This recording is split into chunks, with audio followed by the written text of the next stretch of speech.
Hello and welcome back to the Wrexham Way. Hope you're all doing well and looking forward to today's episode as we take on Cardiff in the Battle of Wales. A big game, that one, as well as Reading in the Championship. But I'm feeling pretty good because things are going pretty well so far for us. In between episodes, it has been fantastic. So, before we get into everything that's happened, make sure you do drop a like on the video for me. Subscribe to the channel if you're new around here and leave a comment down below for the YouTube algorithm. I think the first thing we're going to start off is with transfers. 3 players have joined the club. 2 of them you already know about. So let's jump into the transfer history, and you can see here the 2 players joining the club were 2 players that I told you about yesterday for £325,000. Fabian Manjaris, the young right back with 2.5 stars of current ability, but 5-star Premier League potential, has joined the club. The issue is he can't get a work permit. Even though the scout said he could get a work permit, he's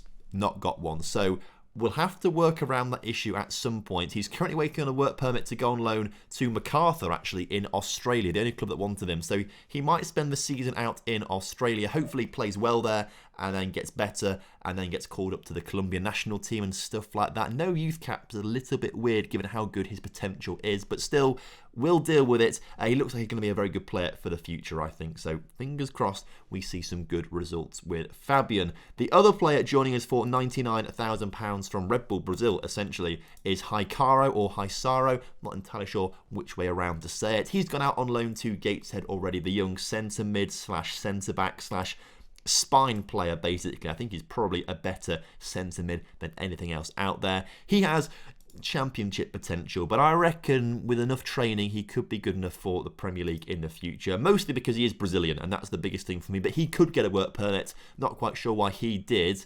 Has he got any sort of nationality? No, he doesn't. So not quite sure why he can get a work permit and the other guy can't, but we'll have to deal with that one, obviously.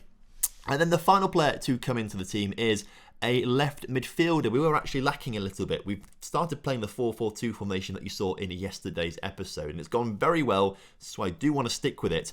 But we needed a little bit more cover on the left-hand side of midfield, and on deadline day, panicking, I just signed this guy on loan, having no scout reports on him whatsoever. The reason I got him was because Bristol City wanted no fees and no wages for him, so essentially he's coming here absolutely for nothing.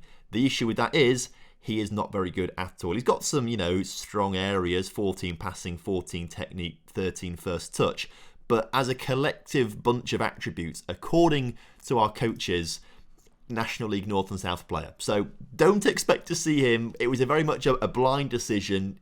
Some we could just get in on the cheap at the very end of the transfer window. It's not really paid off, but don't worry, we won't really play him much at all. So the transfer window is now shut. We've done all the deals that we can do, and I'm pretty happy with the team, pretty happy with the formation, and I think you guys should be too. Look at the start of this season. It's phenomenal. You were last here for the 2-1 win against Sunderland on the opening day of the season, and then we had to play them in the EFL Cup first round, also away from home, this time a 3-0 win with George Alexander picking up a brace in that one.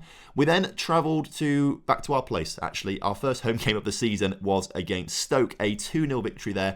Apo Holm scoring 2 goals from 2 set pieces. So a nice one there, although Pole did get sent off towards the end of that one. Luckily, we were 2-0 up by the time he scored the goal. We then had a draw against Derby County. We thought we'd win it towards the end when Carlos Escobar scored a goal in the 81st minute, only to be pegged back a little bit later on, which was rather frustrating. We then played a struggling League 2 Scunthorpe side, and we battered them pretty easily, 4-1 in the EFL Cup second round. So we actually go into the third round of the EFL Cup for maybe the first time, actually.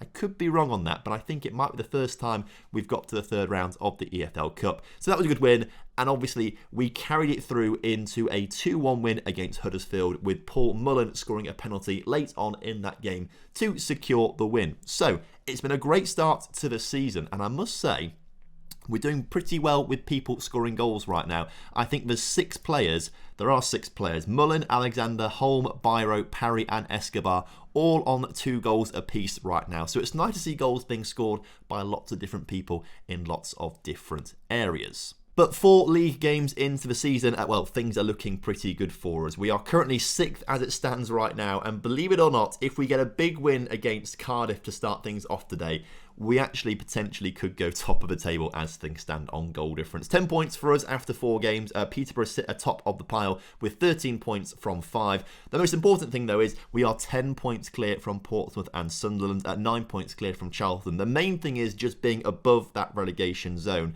Last season, we scored how many points? Was it 44 in the end? 45 points in the end. So we're already very nearly at 10% of the points from last season, which is phenomenal. But of course, we are here to play some games, play some football. Cardiff coming up first, a battle of Wales. They've had a poor start to the season. Actually, I should probably point out as well, the teams we've played so far have had a poor start to the season. Sunderland being one, Derby being another.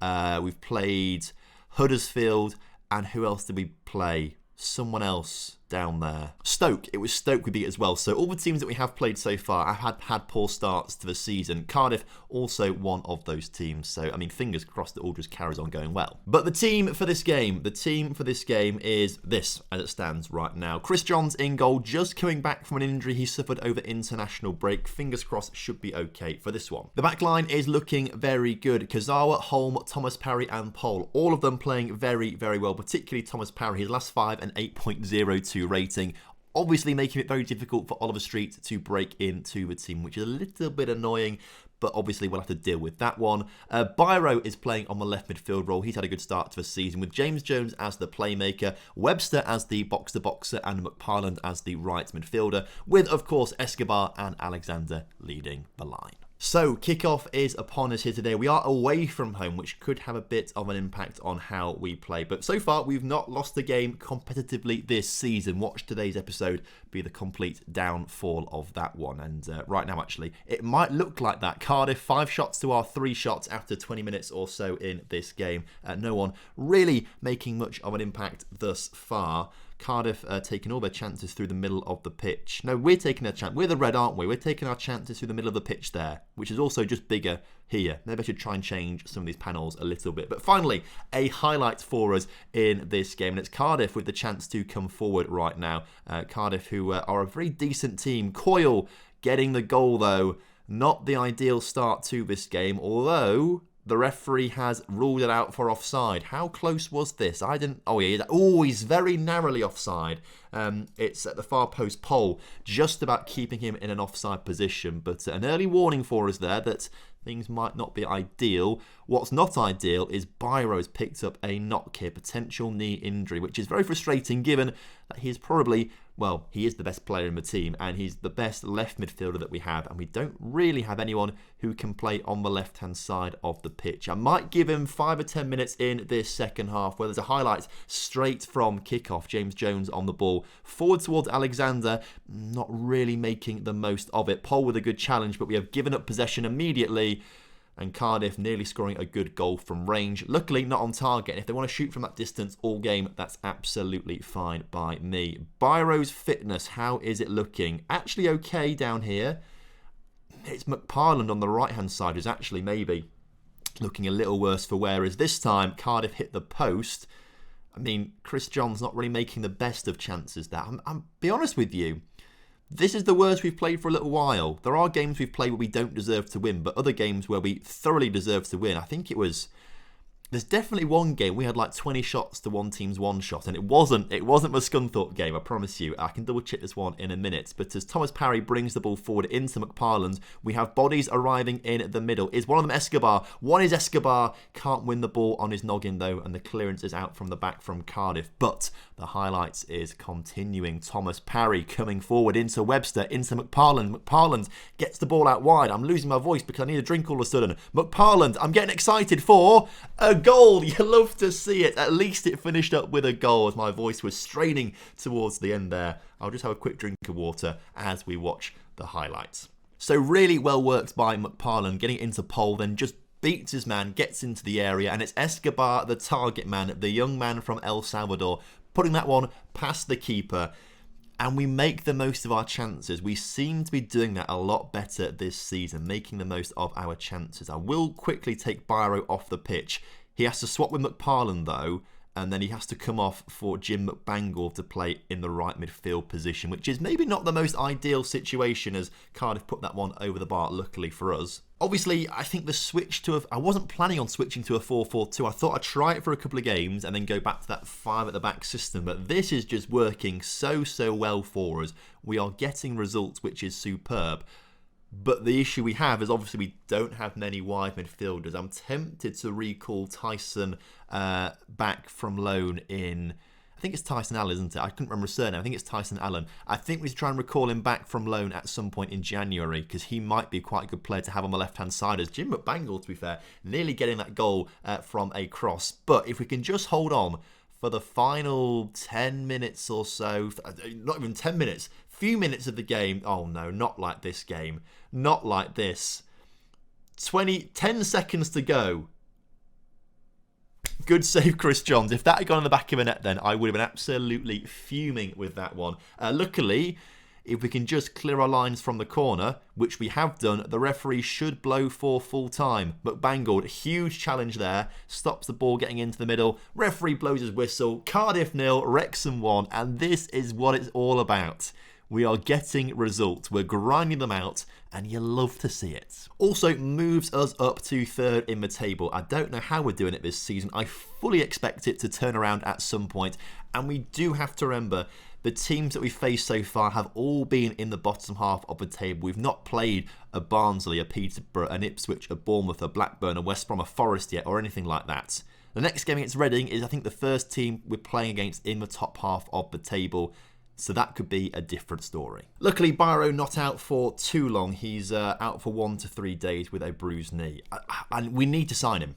We need to sign him. They're not willing to let him go mid-season, which makes no sense because he's here right now. But how much money have we got to spend? We've got 1.5 in the transfer budget. Like, he just is really good. And apparently a right winger, but we're playing him left midfield and he can play left back in it. He can play all over the place. He looks really good and solid. Championship level, 21, could improve a lot still. That to me means Premier League player in the future, I think. Corinthians not prepared to sell him mid-season. I don't get that. He's already here. He's not playing for you, so it would make sense if they sold him mid-season. Apparently they wanted... Why is 2.3 in purple there? That makes no sense. If I put £1 million down, and then instalments over the next 3 years, 1.5 million. I think they would accept that. Suggest? They do. Oh, we're not overpaying, are we? That's within his value, the lower end of his value. Maybe I should have gone a bit low to start off with, but I'd love to bring him in permanently. Hang on, what's the most we paid for a player? The thing is, I'm getting a little bit confused now because we're doing a lot of streaming at the moment as well with Anderlecht. And because I'm doing 2 saves at the same time, like back to back, I've streamed early this morning, I'm now recording this. Sometimes I get a little bit confused between the two. What's the most we've spent on a player? The most we have spent on a single player is not 2.5 million. I've definitely got this confused with the Anderlecht save, and I feel like this is a massive bargain. For Wrexham, it's not a bargain. It's a big financial outlay. Oh, well, I've done it now. I've put the bid in. We'll see what contract he wants. Also, I should probably rest the players before the Reading game as well. That would also make sense given it's in 2 days' time or so. Oh, but he's not actually interested in talking contracts with us. Not big enough to match his own ambitions. Well, why is he here on loan then? We'll get him. We'll get him at some point, and we'll also get that Russian kid at some point, and I still kind of want that Dutch centre back at some point. We'll try and get them in January maybe. Also, should probably mention, in between episodes, I also redid the staff at the club. A lot of contracts expired during the transfer special, which I never bothered to do in the transfer special because it takes so long to bloody do. But I finally got around to doing it. So we've got a few new staff members at the club, mostly in the under-18 area, but we've improved a lot of it, and hopefully we're going to see some better coaching as the game seems to be stuck on the 15th of September. What's this about then? They must have been doing some very hard scouting on Emmanuel Karim or something like that. I don't know, but he...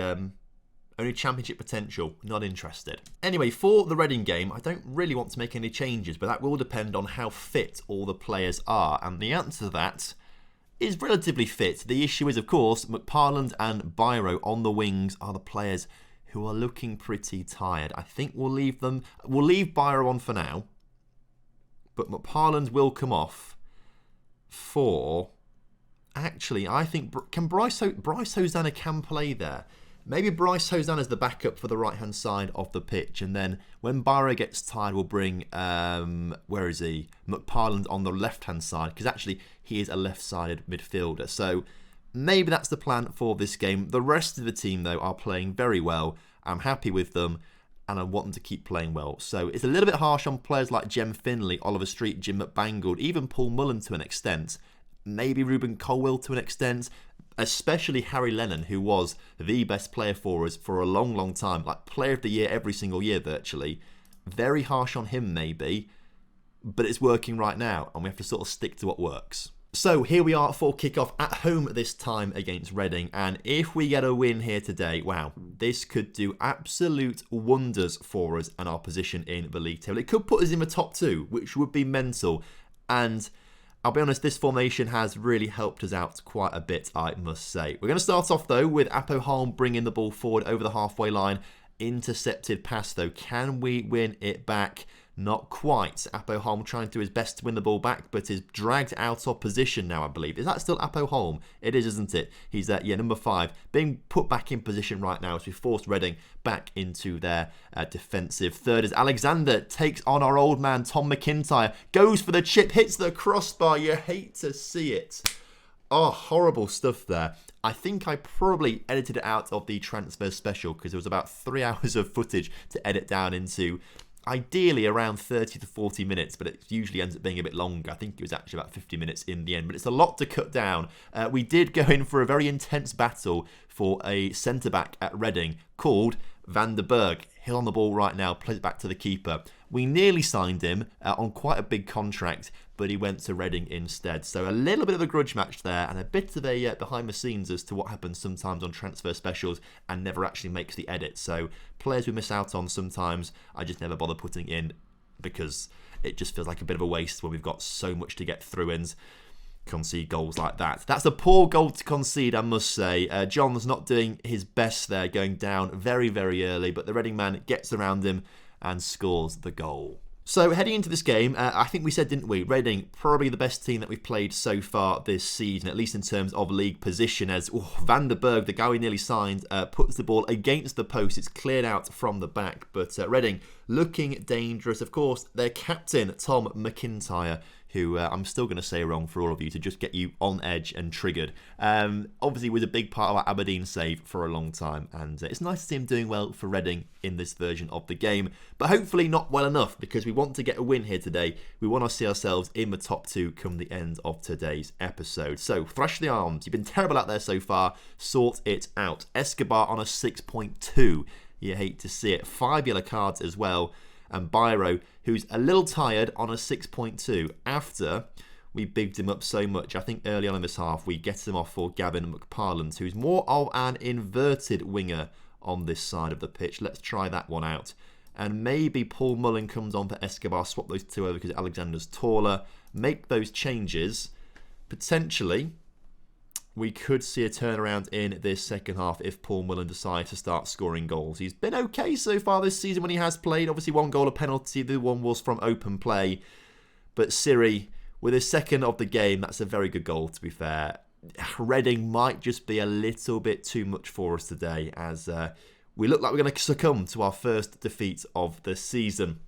I will watch that goal again, though, because it was actually a really good goal. I want to sort of admire it. This could be a goal of the season sort of moment. Oh, that is very good. So a bit of a poor team effort from us today. Also a 6th yellow card means we are going to get fined for not controlling our players, apparently. But yellow cards are a big part of our team. Last season we had by far the most yellow cards in the league. This season it's looking like we might have the same. Another big level of yellow cards. As I think Thomas Parry put that one over the bar. A nice concert. The thing is, we've played better in this game, I think, than we did against Cardiff. Cardiff, it was a lot more in Cardiff's favour in terms of match stats. It's even today right now. Absolutely even today. I feel like we don't quite deserve to be 2 goals. In fact, if anything, we deserve to lose other games more than this game, I must say. We've come away with wins or draws. This one, actually, I would say we probably deserve at least a draw out of it, but the way it seems to fall today, is it's looking towards defeat, unless, of course, we can't score from that corner. Mullen on the ball, out to Kazawa. Kazawa to put it into Webster. Webster shoots, blocked. James Jones back to Webster, who shoots, blocked. Not going to work like that one, I'm afraid, mate, as we're having more shots now. Look at this. We're dominating the match stats. I'm going to not click that. I'm going to click on shout. I'm going to click encourage. I'm going to not score from a corner. We're on attacking already. Villa are 6-1 up against Swansea, by the way. We've got Villa coming up after this game. That might be a difficult one in between episodes, particularly as they've just been relegated as well. But we're still trying to get at least a consolation goal here. James Jones shoots from distance. Great save from the keeper. It's just not going to happen today as Villa go 7-1 up in their game now. That's going to be a horrible one to play off camera next time out. I think we might just about end up lose that one. So as the clock ticks down, Wrexham 0, Reading 2. It's annoying, and actually a game we probably deserve to win looking at the match stats. It's rather frustrating, but I guess it's what happens sometimes in football, right? It happens sometimes. Luckily for us, we still find ourselves 4th in the table, which is about 20 places higher than we should be in the division this season. So very happy with that. Our first loss. If you'd given me this situation at the start of the season, I would have bitten your hands off for it. Next episode then might depend actually on our cup run in the EFL Cup, but Barnsley are very good this season. They might get the better of us. If they don't get the better of us, if they do get the better of us, if we, basically next episode, if it's not the Cup, it will probably end up being Watford, Charlton, Bournemouth, Barnsley, around this sort of time frame, I think. I'm not entirely sure which ones yet. So thank you very much for watching today's episode. Hope you guys have enjoyed it. If you have done, make sure you do drop a like on the video for me. Subscribe to the channel if you're new around here, and leave a comment down below for the YouTube algorithm. I will see you tomorrow. Have a lovely evening. Until then, goodbye.